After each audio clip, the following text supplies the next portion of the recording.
for this?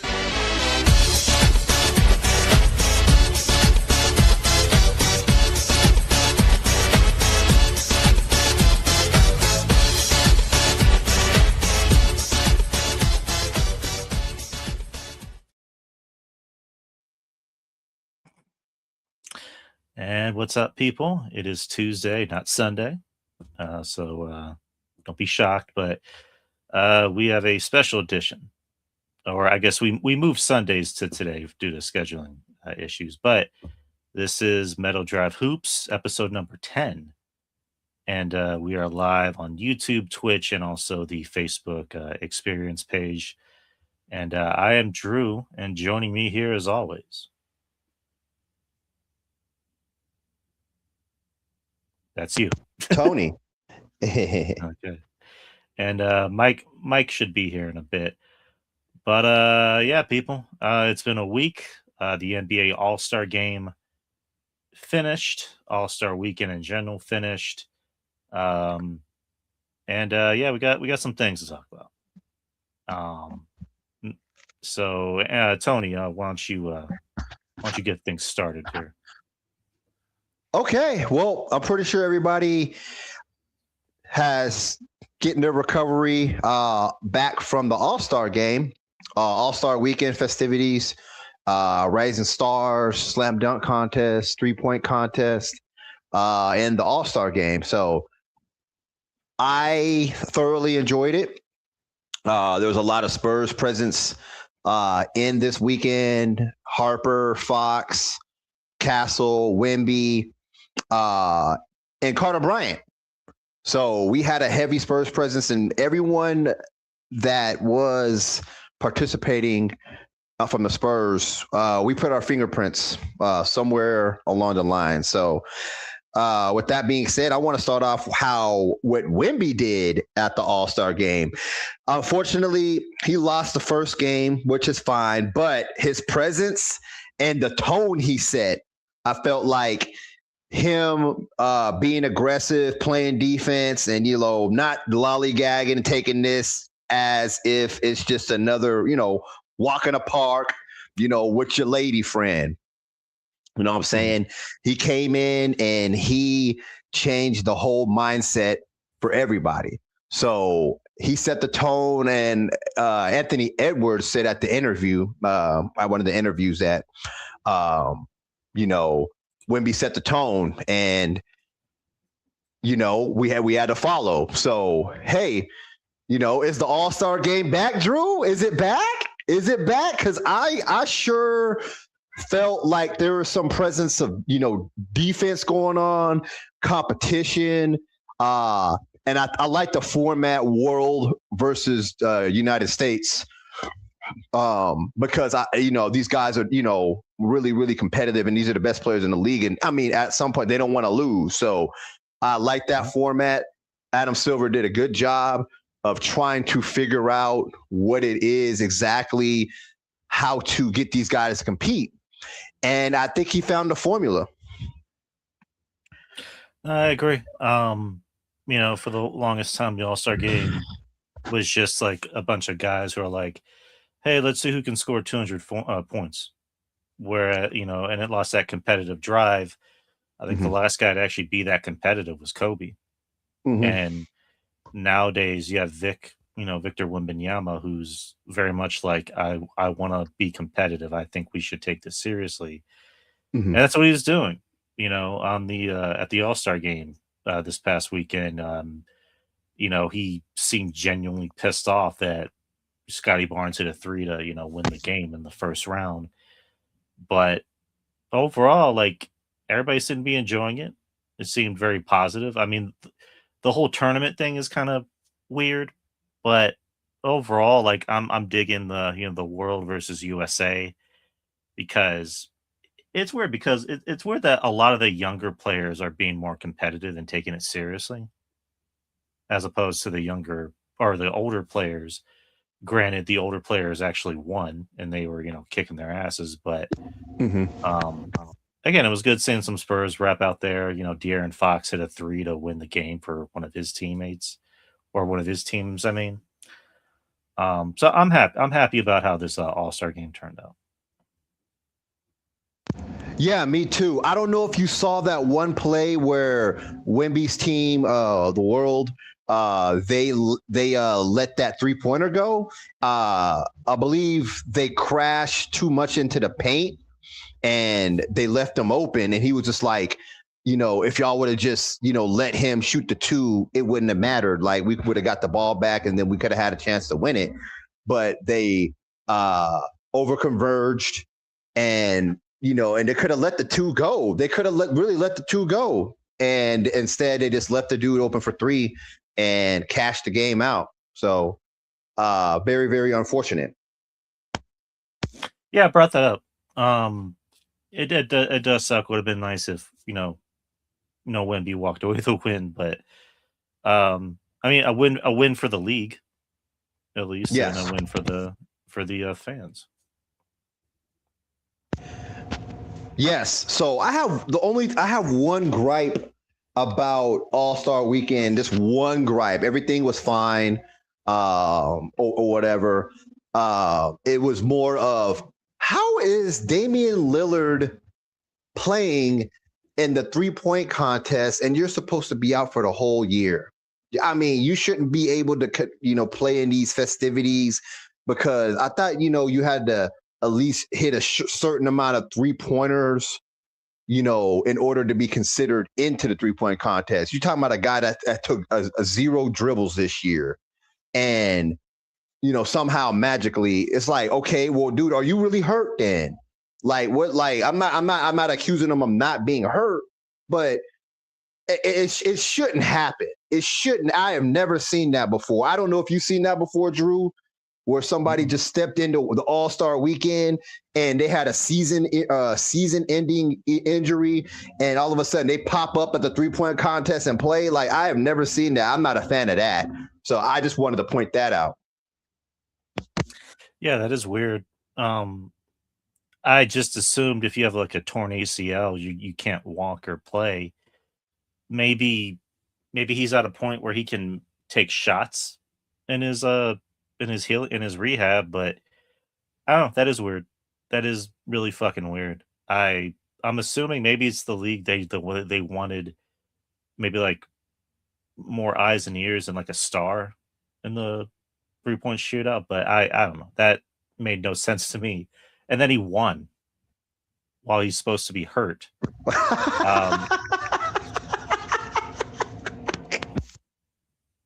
Can you imagine that? Like, you lose, you work all year and you get to here and then you lose to a guy that didn't even play, and then he wins the fucking thing. Like, that's just weird. Yeah, I don't think he should have been able to qualify to even play. I honestly, it's like, it would be like Jason Tatum coming out. We're aware, and Halliburton. We're aware these dudes have season-ending injuries. We were prepared for that, and I just don't think it's right. I don't think it's right. And I might be overreacting to that situation, but I just don't see it. But that was just one thing I wanted to point out. I just thought that was really interesting for that to happen. So we got that going on. So we had Mitch Johnson coaching one of the All-Star teams. I can't remember which side it was, but he was one of the coaches. Did you see that, Drew? Yeah, I saw it. Okay. So yeah, we I believe Mitch Johnson is eligible, or he's one of the top 2 coaches, candidates for Coach of the Year. Him and JB Bickerstaff for the Detroit Pistons. So we'll see. So we will see if he could pull that off. He has a pretty good chance of doing it. So, one of the other things I want to point out is Castle showed out. Fox, as you said, he hit that game-winning shot earlier, and I'm glad that he was inserted in to the All-Star game last minute. I loved it. Having him in there, he's proven. I believe this is the second All-Star selection, and he has been a perennial All-Star his whole career. But somehow he's just always getting voted out by other point guards and stuff like that. But for him to come in and show that, like, hey, I hit the game-winning shot, I belong here. I really like that from him. Mike is here, by the way. What's up, Mike? Hey, how's it going? What's up, man? What's up, Tony? We're just talking about some of the All-Star festivities. Fox hitting the game-winning shot. Castle's presence, Harper presence, Carter Bryant, stuff like that. So, did you have any topics that you want to cover for the All-Star game? I will say that I thought it was an improvement over like the previous four or five All-Star years, especially for the All-Star game itself, which was, according to Ant, inspired by Wemby's competitiveness. Yes. They were fun games. Sorry to interrupt you. No, continue. We've been on a little soliloquy. Go ahead. Yeah, I think they were all good games. Even the last one, even though it was a blowout, I still enjoyed it. Because that's what happens when you don't play defense. And honestly, they were not playing defense that last game. Yeah. And it was kind of funny to see them get blown out like that.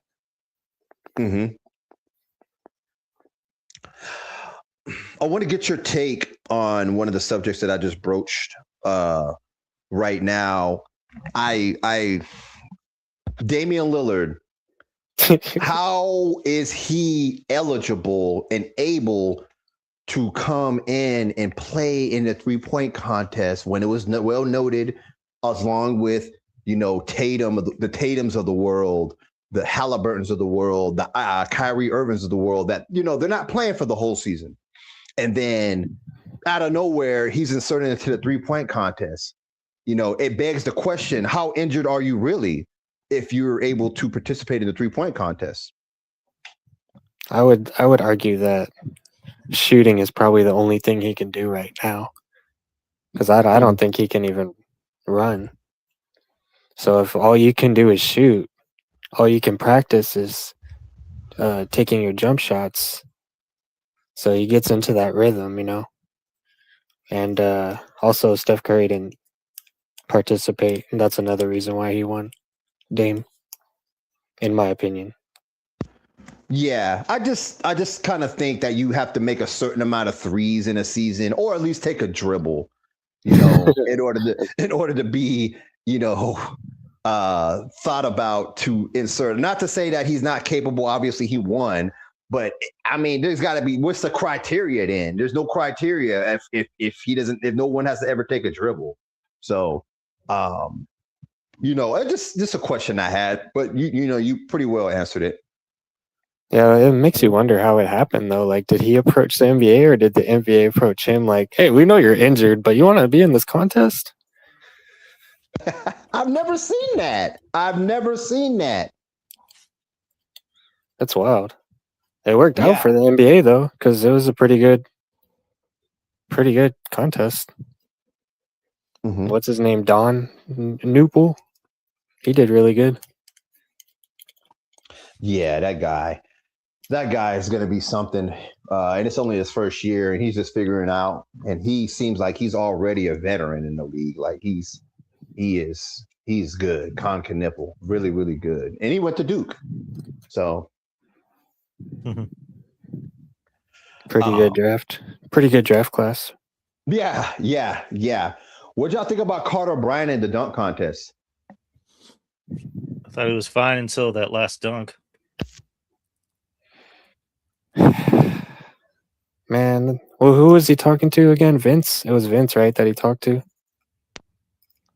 Yeah. Like with like 30 seconds, like wasted 20 seconds.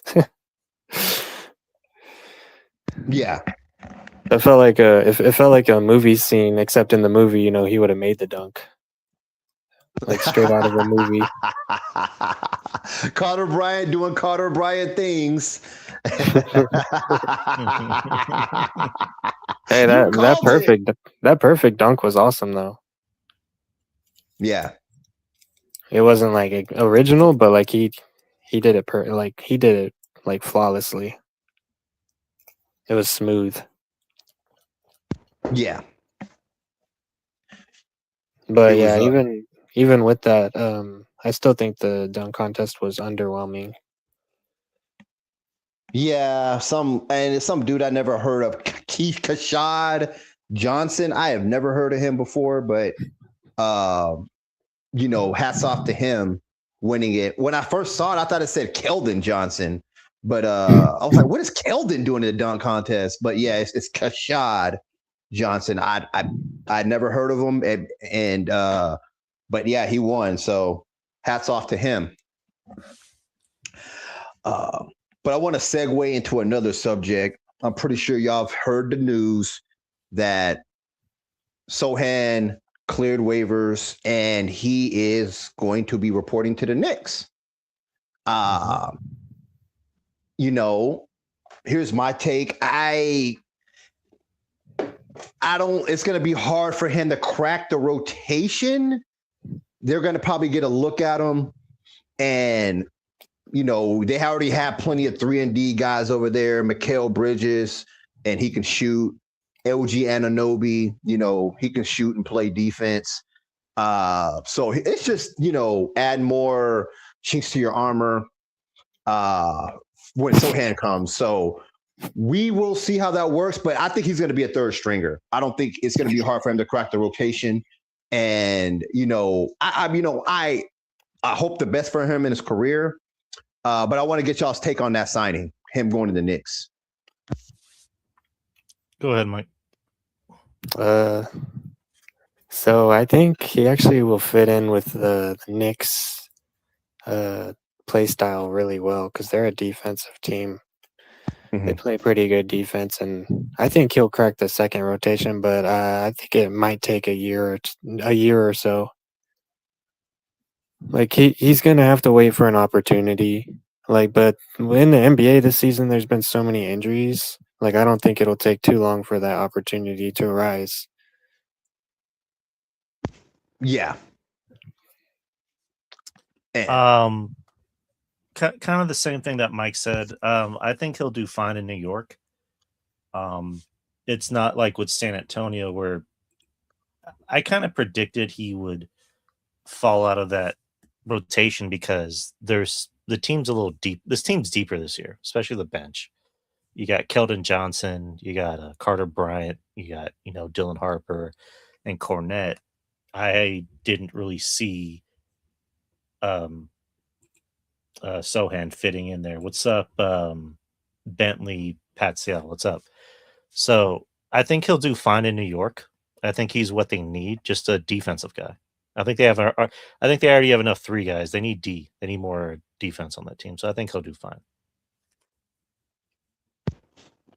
Okay. There we have it. I wanna broach another subject. Are you just a Sohan hater still? Yeah, I am a little bit. I don't think he's gonna go to the Knicks and change lives.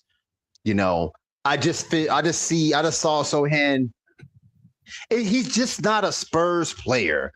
Like the wild hair, hair color. You know what his occupation was? He's Wemby's bodyguard. That's what he was.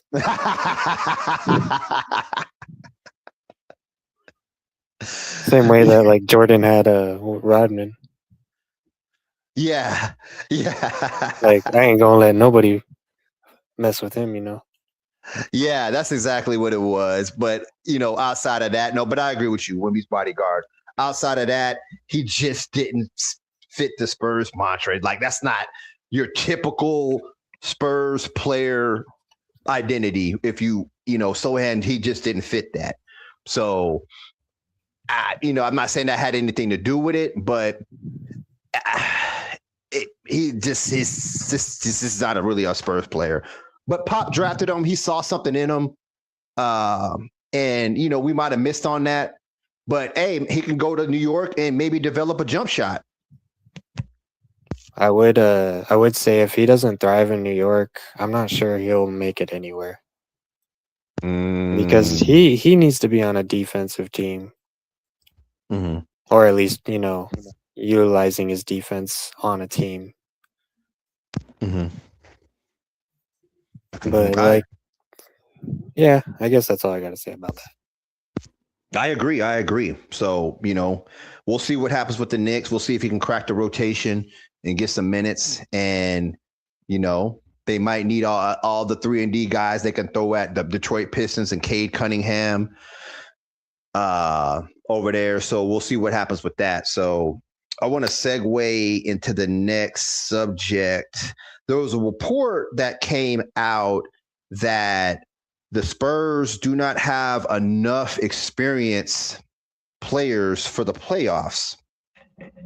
I want to counter that argument.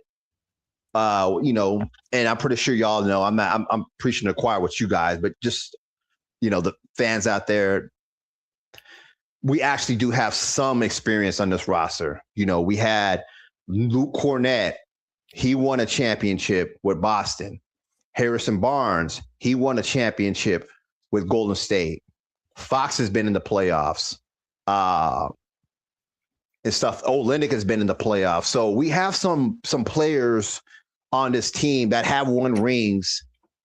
And, the fact that they're just saying we just don't have any experience and this and that, I think they got to go back and do a history lesson and look at the players on the roster because we got some veteran players on here. Go ahead, Mike. Yeah. I don't really have much to say about that. I mean, I do agree. Yeah, I mean, I think we've talked about this ad nauseum. I think the NBA Cup helped.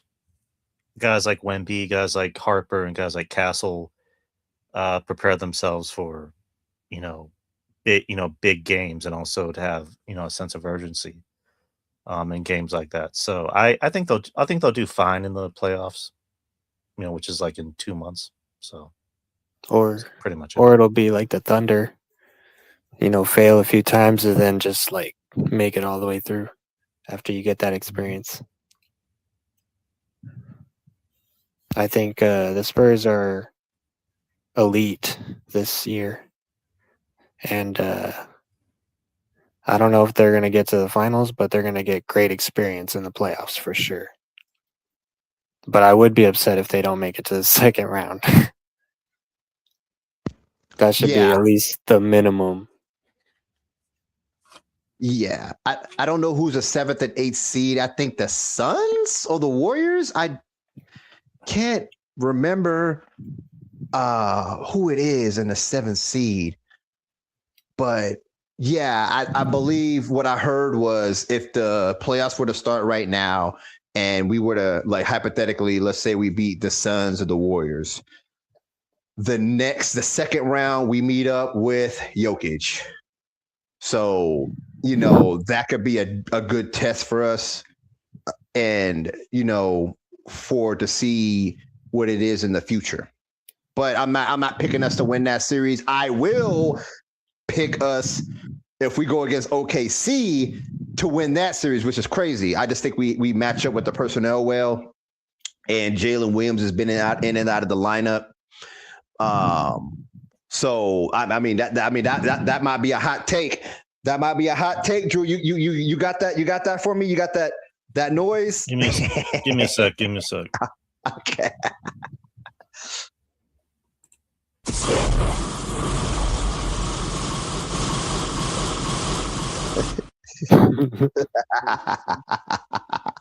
A hot take. That's a hot take. Yeah, I do have us beating the OKC. We're probably not going to end up getting that far because we're going to be 1-2, maybe even 3 the whole season. But yeah, I do have us beating them Well, Go ahead.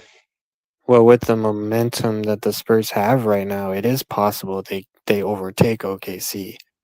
OKC has lost like half their games and recently. What were they? 18-13, I think, or something over their past 21. You think Uh, so? You think we yeah, can catch them? they've been dropping more games recently, especially since SGA's been injured. Oh, yeah, Uh, that is right. SGA is injured too. And Jalen Williams is out of the lineup. yeah, and they've been struggling like bad. So I think, but SGA's, if I'm not mistaken, he's supposed to come back within the next week. So we'll Oh, see. It'll be interesting to see if they're able to get that momentum back they had before, or if the mhm. Spurs are able to continue their. Would they have 6-game win streak? Yeah, they're on a 6-game win streak. Yeah. So Yeah. it'll be interesting to see. Yeah, it could be a fight at the end of the season for that top seed. That would be pretty Yeah. cool. I wouldn't mind that. Yeah, there's been some, and I called this out. I'm not saying there it literally is, but there's a lot of teams that have been sitting all their starters against us. We obviously, now we know. It was Now we 3 know. straight games, wasn't it? Yeah. Like it's like, are we putting the fear of God in teams? Like they don't want to play us. Are y'all ducking smoke? It's just giving the Spurs more momentum, though. Although Yeah. they almost lost to the Warriors without Curry. Like, weren't they down like 6? Like, they were down a lot in that game. Yeah. Yeah. But I think we really needed that game, regardless, even if Curry wasn't playing or not, just from a confidence perspective for us to be like, because, they beat us 2 straight times before that. And, to get that win is just like, okay, yeah, we can beat this team. And kind of with like the Timberwolves, we lost 2 games against them, and then we came back on the last game we had with them and we won. So I think it's more of a confidence perspective for us to win those types of games. And then sometimes we just play down to our competition. That happened with that OKC game, but we ended up, kind of running away with it. But they're kind of keeping close to us, and they're one of the teams that sat all their starters. The Lakers sat all their starters, so I think teams are kind of scared of us a little bit. I think Wemby, his presence alone deters a lot of teams from driving to the hoop, and they're just like, man, do we really want to deal with this tonight? Like we're gonna sit you guys. So I think that has something to do with it.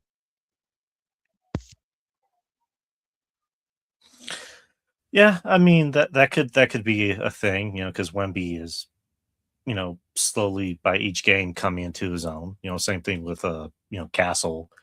He's playing with a lot more confidence. Harper's kind of getting his groove back, and even Barnes is getting his shot back. So I also just think teams are just especially heading into the final stretches of the season, they kind of want to play it safe. Um, but then again, that wouldn't make sense either because like OKC, they've been number one all year, and now they're barely like what 2 or 3 games ahead of San Antonio. Um, so I don't know. It is weird, but yeah, it's interesting to see that against this team. It's also nice to see that the 3rd seed is like 3 or 4 games behind the Spurs, so there is a little, room for error. Hopefully, which won't be needed, but Yeah.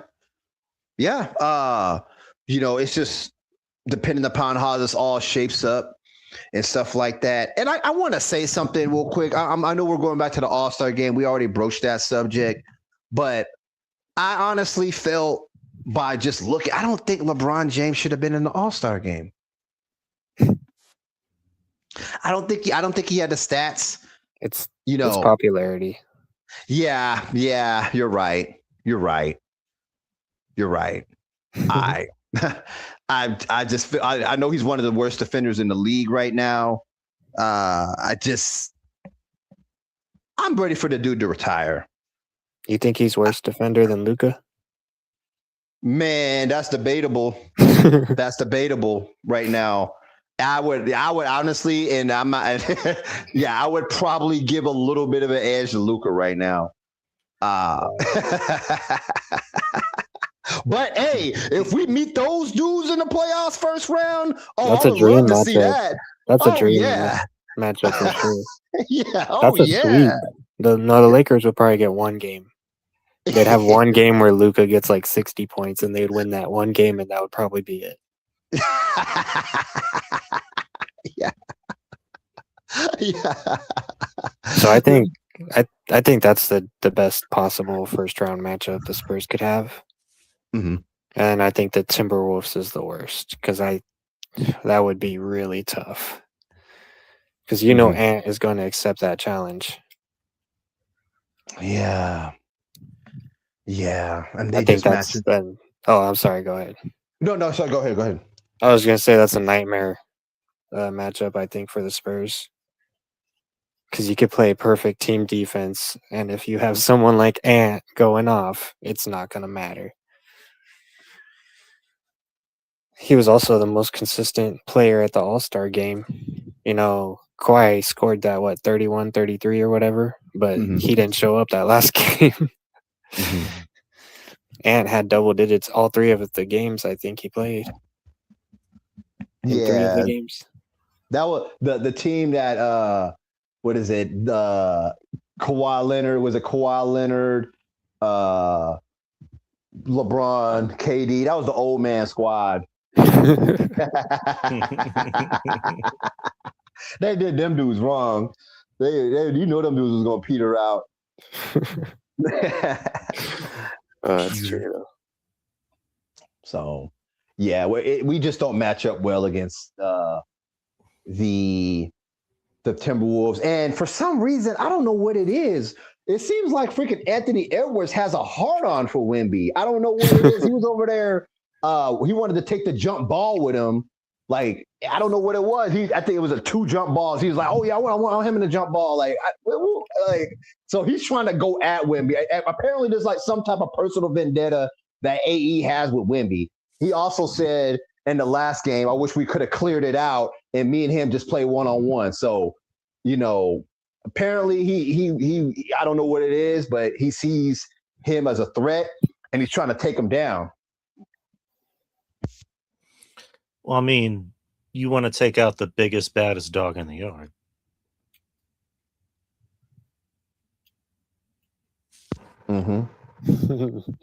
So, I mean, Anthony Edwards, he's obviously a competitor.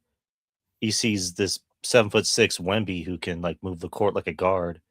And he's like, I want that guy. I want to play against him. I want him to block me. I want him to go at me. I want to go at him. So it's understandable.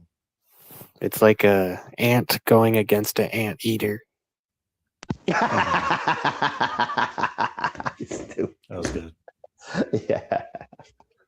Yeah. So it remains to be seen. I just want our players to get in this season. We're going to make the playoffs for sure. So any little type of playoff push we can do, I'm just excited to make it a playoffs.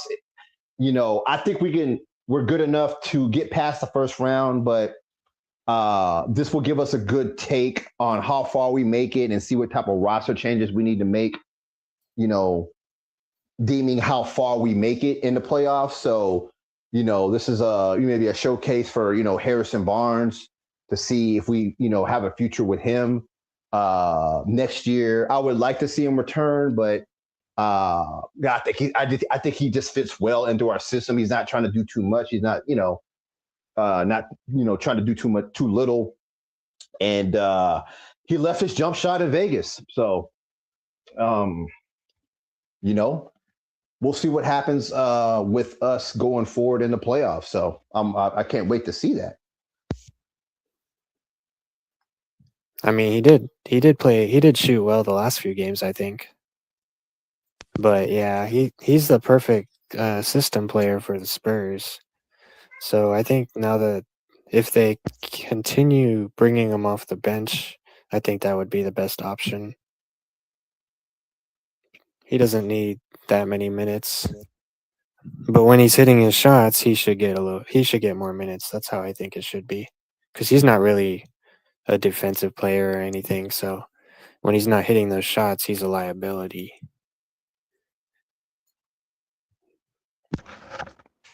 Although he'll still create opportunities for others because he's really good at moving the ball. How the Spurs, want the ball to be moved. Yeah, we're like a 2, 3, 4, 5 pass team.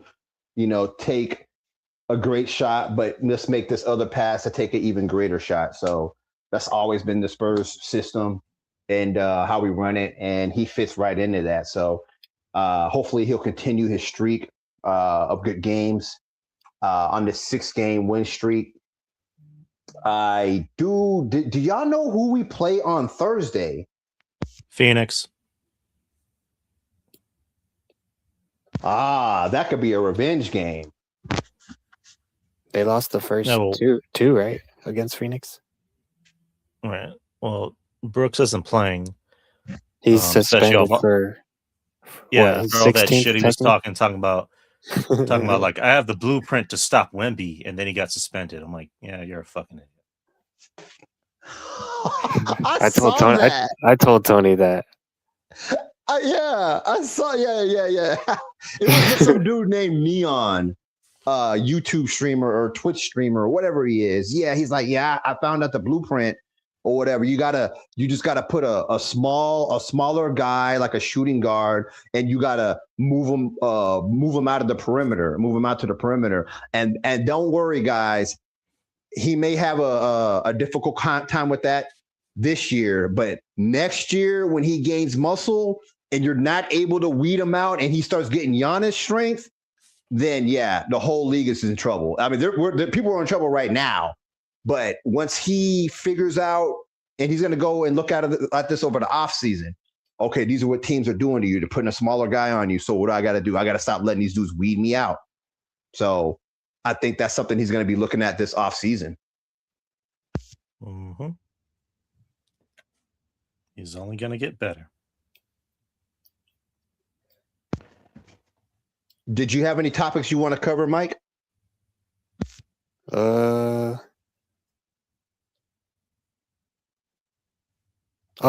don't know if y'all already talked about this, but I'm very interested in the idea of them doing a one-on-one tournament for the All-Star next year. I wish they would do it. I've already heard players talking about they would do it. What, Kyrie, and I bet Ant would definitely do it. There's probably other players that would do it as well, I think. But that's something I would be more interested in. I mean, like, the dunk contest hasn't been that good in a long time, so most dunks have been already done, but it's crazy because we have more athletic people now than we used to.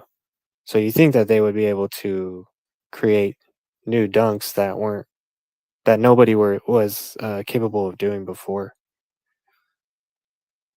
What do you think? Well, if you're going to get my take, I think Zion Williamson needs to come out of the shadows. Ja Morant needs to come out of the shadows and join in on the dunk contest. Vince Carter, Tracy McGrady, call these dudes out on a broadcast on NBA TV, and apparently they act like they didn't hear it. And I knew they were going to do that. They should make it public when they ask. It was public. They kind of call people out. They called them out, but it was not broadcasted in a way, to, like it was like not on the ESPN airways or, but it was enough to be like, look, guys, like come and do the dang dunk contest, So LeBron James ruined the dunk contest. We already talked about this in previous episodes, but yeah, it's just these guys just don't want to do it. I mean, we have the people, the talent, or whatever to do it, but there's no incentive for these players to get up off their ass and go join in. Yeah, the one-on-one thing I think would be interesting. I'm surprised they haven't done that already. All-Star Weekend in general was kind of played out. I mean, the 3-point shootout's probably the only interesting one. They got rid of the skills challenge. I don't know if y'all noticed that. The dunk contest hasn't really been the dunk contest in a long time. So I don't know, add something new. And having a one-on-one tournament where the winner gets money, or you can like donate it to charity or whatever. But I don't know, do something, shake it up. I mean, the new All-Star game format was kind of a gamble, but it ended up paying off, and now people are more invested in it. So, and yeah, get stars in. Like, make sure you get like actual stars in this one-on-one thing. Get Anthony Davis, get Zion Williamson, get people in that could get noticed and recognition, and maybe get like a fire under their ass. Hey, Anthony Davis will get injured on the first dunk. Not Anthony Davis, Anthony Edwards. I'm sorry. He's so stupid. Not. I'm sorry. Wrong Anthony. Anthony Edwards. But yeah, you know what I mean. It's right. You're right, though. They should get bigger stars. Well, they offer like $1 million. Maybe they could get some big stars. Mm-hmm. They would have to incentivize it somehow. It's hard to incentivize multi-million-dollar athletes that already have everything at their feet. I mean, they have everything. There's nothing else that money can buy them. They have too much of that. So, I don't know what it could be, but I do agree with you, Drew, on how they need to. Okay, now we got the All-Star game underhand as far as getting it to be competitive again. Let's shift our attention to the supplementary events, and let's try to target to see what we can do to make those better. Yeah, exactly. I mean, and also in closing, you're right. It's hard to motivate multimillionaires, but I think the best way to motivate a millionaire is to offer him more money. You know what I mean? Just simple. Be like, $5 million so you can do this, or I don't know. And you'll get even more money if you win. So that's just me. Yeah. I mean, we were talking about, some guys that, me and all three of us right now, our combined incomes all together we'll never reach $1 million in our lifetime. Just one. So, respectfully, all of us is, that's a lot of damn money. So, not disrespectfully, we're all bums. No, I'm playing.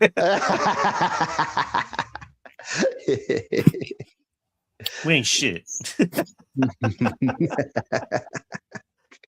Yeah. So, so Drew, did you have any other subjects you want to broach? Maybe one. The possibility that the NBA board, was it Board of Governors or Board of whatever, they're going to meet up over the summer to discuss possibly adding 2 more teams, a Seattle team and a Las Vegas team. Expansion. There you go. Yeah.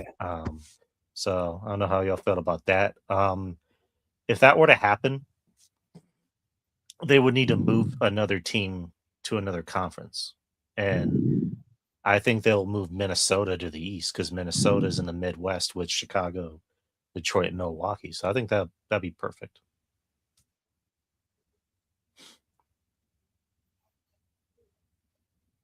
Yeah, I think it would be good for the NBA because I think there's a surplus of talent. So I think There's enough talent to go to 2 more teams. No, I agree. I have a take on that. So my friend he lives in Seattle. And he has been clamoring to me for years on end on how he wishes he still had the Supersonics back. So there is a fan base there in Seattle that I think should get first dibs at that. Las Vegas, I mean, I think it should be, second or whatever. But yeah, I think Seattle has deserved it. And they still have like a, Seahawks or my bad, the Supersonics fandom there. And I think if they were to get them back, I think they would support them more and welcome them on in. So yeah, I think for sure Seattle needs to.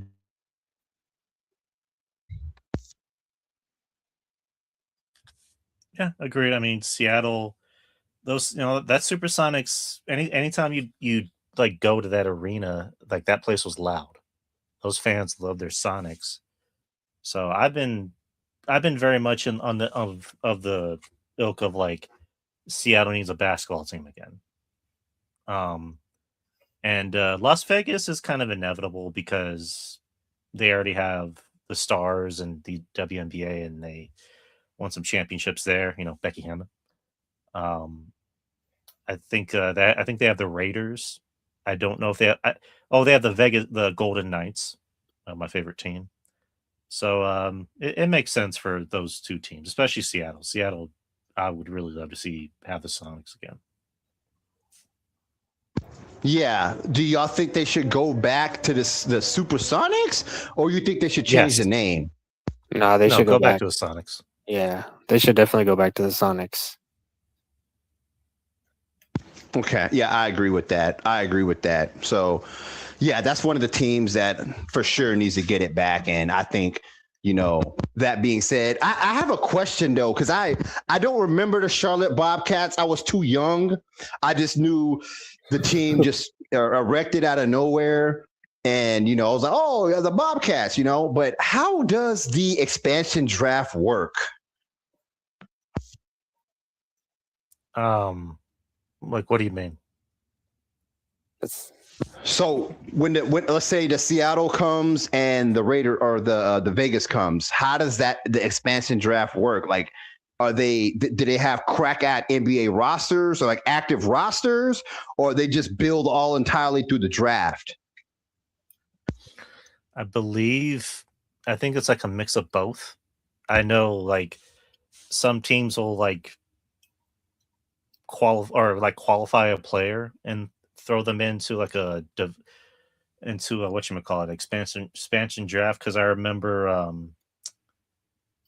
when Minnesota first became a team, Rick Mahorn from the Detroit Pistons, like a year after they had won a championship, he had literally gotten taken into the expansion draft. But let me look it up real quick, because now I'm intrigued by that. Go ahead, Mike. Yeah. I just don't want Harper, Castle, Fox. I know Wemby. There's no way Wemby's not going anywhere. But all our supplementary players, I don't want it to be an accident. Like how that. So I'm just trying to figure out how does that happen. I just want to make sure our players. Okay, go ahead. I got it right here. That's it. So. The draft allows up to 30 existing teams to protect up to 8 players, exposing at least one. Expansion teams select from the remaining pool, with a maximum of 1 player taken per team. Unrestricted free agents are ineligible. Drafted restricted free agents become unrestricted. Protection limit, teams can protect up to 8 players. Exposure limit, teams must expose at least 1 player. Selection limit, expansion teams can take only 1 player from any single existing team. Player eligibility, only players under contract with player team options or restricted free agents are eligible to be protected or drafted. Unrestricted free agents cannot be picked. Oh, and there's more. The draft usually occurs between the NBA Finals and the NBA Draft. The compensation, teams losing a player while over the cap may receive trade exception. And restrictions, teams cannot reacquire a player lost in the expansion draft for 1 year. Oh, So we can protect up to 8 players. That's the main point I saw. Mm-hmm. Okay, good. All right. So, Well, so it becomes a slightly better than a G League team. Basically, all the players that are barely making it on their teams. so Hen, Most teams only play 8 or 9 players, I think, unless there's a blowout. Then they play their third stringers.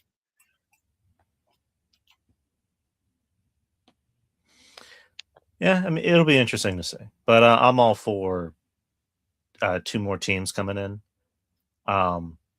Personally, I would just maybe.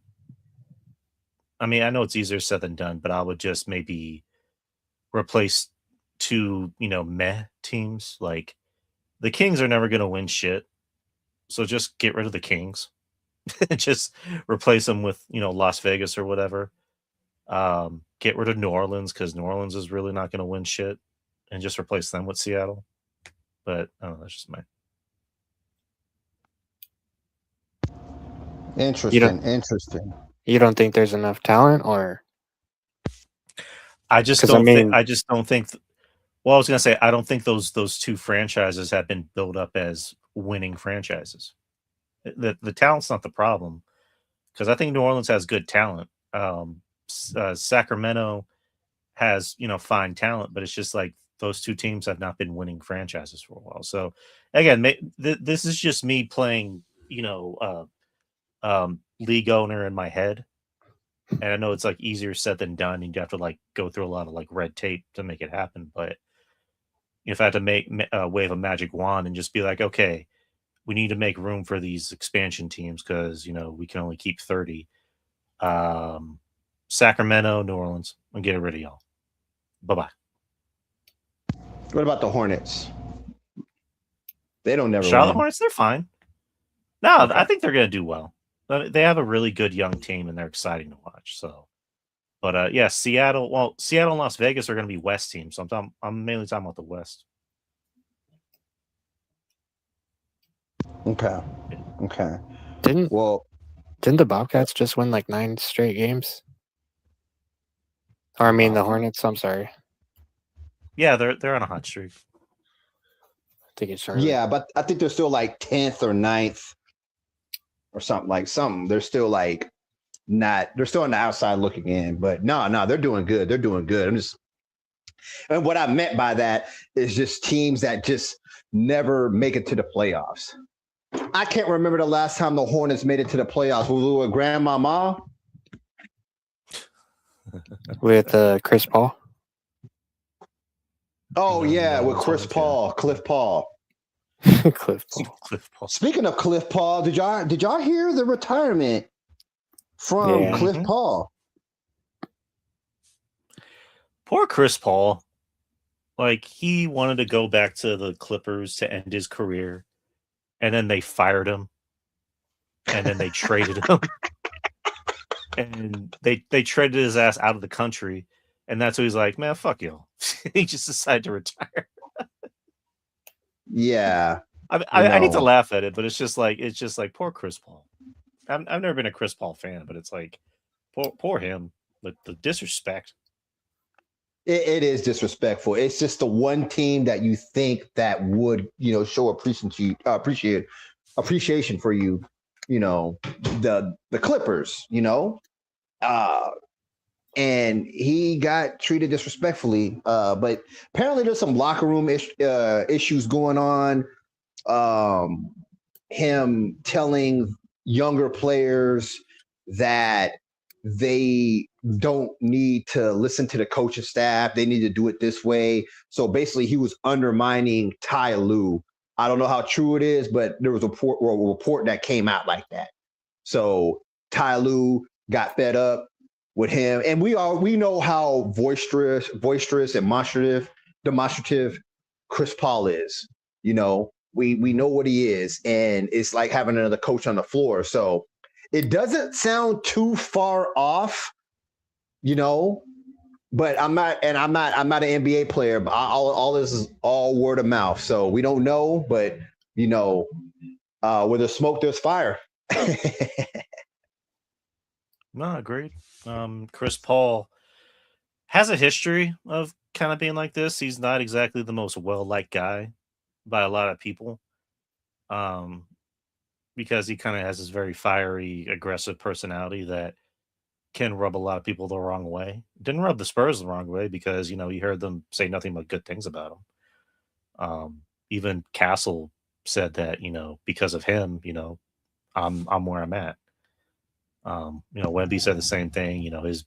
His best friends, LeBron said the same thing. So, but I mean, that wouldn't shock me if that was the case. Of he was, I guess, trying to be player and coach, but more so coach, in with the Clippers.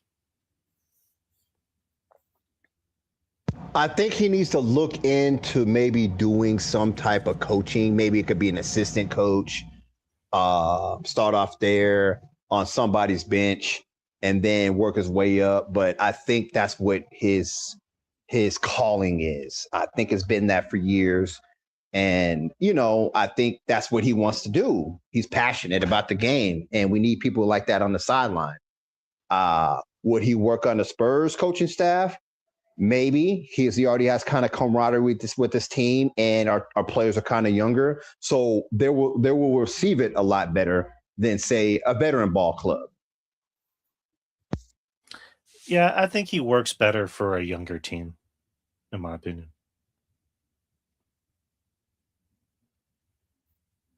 Mike, I agree.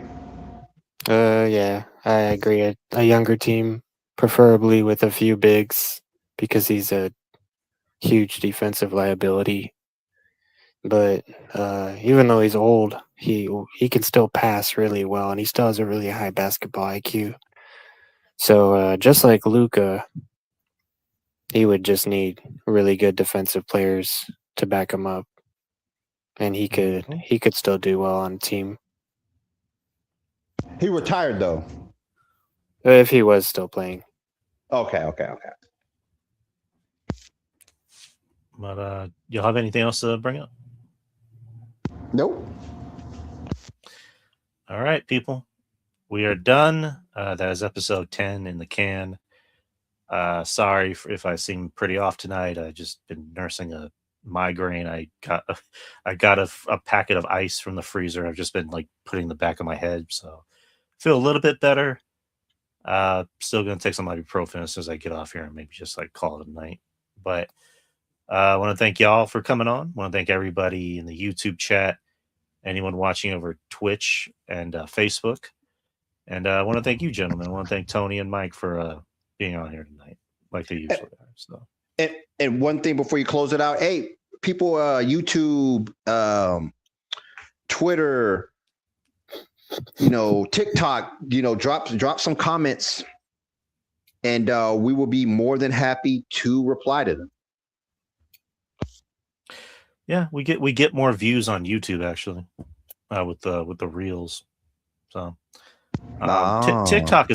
TikTok's kind of annoying because you have a wide variety of people that just want to chime in and talk shit, and it's just like I don't want to deal with that. So I just stick to I just stick to Instagram, Facebook, and Twitter. It's less of a hassle. But yeah.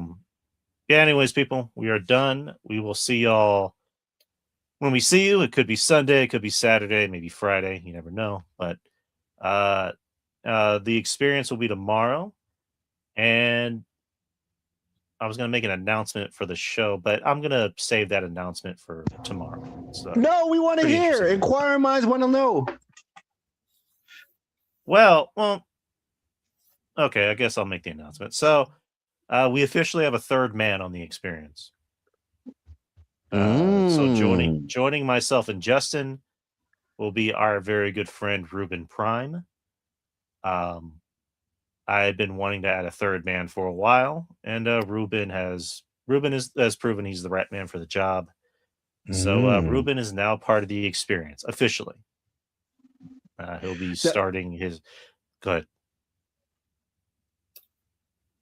No. Does he have experience, or is he new, or has he had his own podcast before? Well, no, he's been on the show before, and he has his podcast. We actually have our own podcast on the side, Culture and Talk. Oh.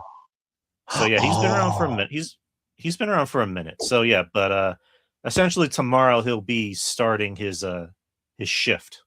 He'll be clocking in for the experience officially tomorrow. So it'll be a 3-man power trip, like in wrestling, or yeah.